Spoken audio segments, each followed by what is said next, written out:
আসসালামু আলাইকুম। আজকের সবচেয়ে বড় নিউজটা হচ্ছে আহ, বাঙ্গনের মুখে জামায়াতের ইসলামী জোট। এই নিউজটি হচ্ছে গিয়ে আপনার আমার দেশ পত্রিকার। আর আপনারা জানেন আমার দেশ পত্রিকার নিউজগুলো সবসময় সত্যতা হয়। এই জন্যই আমি হচ্ছে আপনাদেরকে আজকে আমার দেশ নিউজের এই সবচেয়ে বড় নিউজটা আপনাদেরকে শোনাবো। সেটা হচ্ছে বাঙ্গনের মুখে জামায়াতে ইসলামী জোট।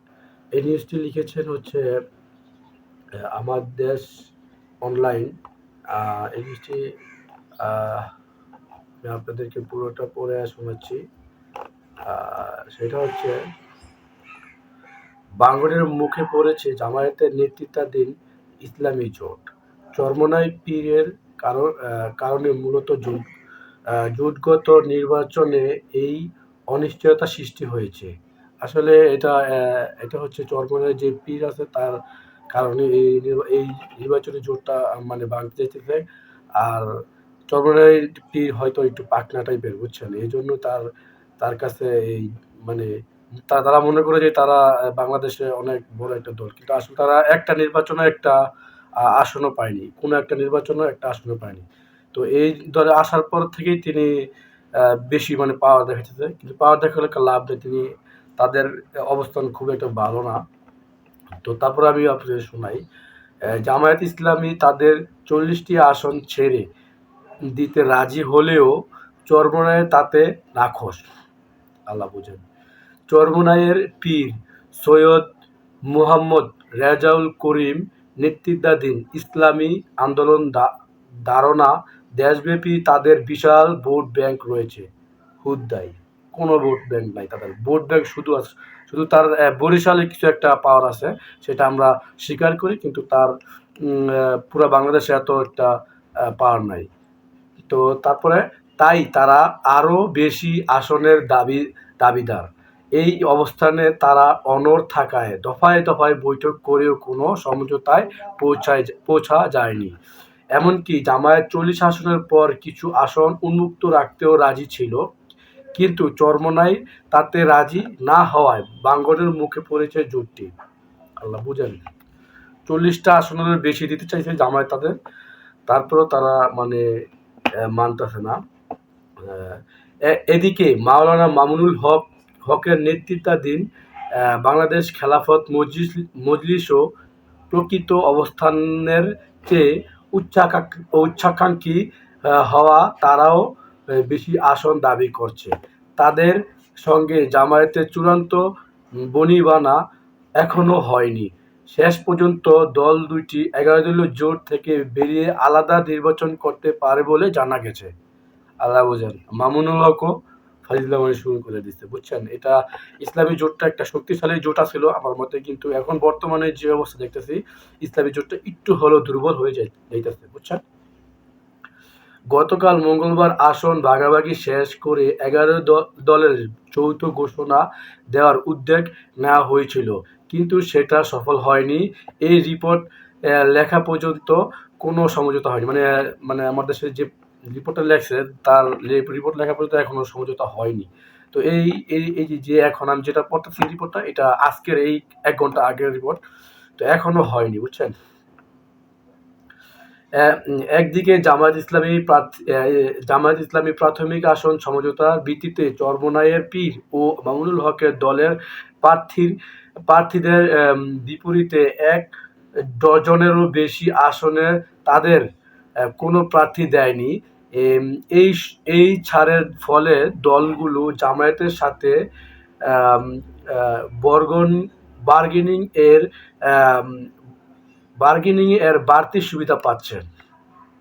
8 দলীয় ইসলামী জোটের ব্যানারে দীর্ঘদিন ধরে আহ, জামায়াত আন্দোলন করে আসছিল এবং জোটবদ্ধ নির্বাচন ঘোষণা দিয়ে অনেকে দূরে দূরে এগিয়ে গিয়েছিল।